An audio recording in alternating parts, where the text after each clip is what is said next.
கர்த்தருக்கே பிடிக்காத ஒரு சுபாவம் என்ன தெரியுமா? பரியாசம் பண்ணுதல். கர்த்தருக்கு பிடிக்காத ஒரு சுபாவம். உட்காந்து பரியாசம் பண்ணி கிண்டல் பண்ணி, நம்ம உட்காந்து மாமனார் மாமியாரை கிண்டல் பண்றோம், நம்ம உட்காந்து அப்பா அம்மாவை கிண்டல் பண்றோம், அதை உட்காந்து நம்ம பையன் பார்த்துட்டே இருப்பான்.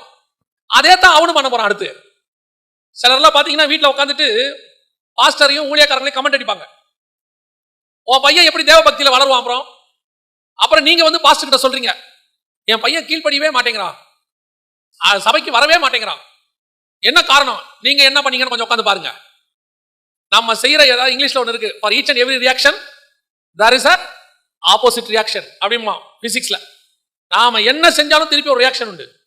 நீ உட்காந்து உங்க வீட்டுல டிவியில போன்ல ஊழியக்காரனை கமெண்ட் அடிச்சா நீங்க நினைச்சுக்கிட்டீங்க ஊழியக்காரனை கமெண்ட் அடிச்சவனு.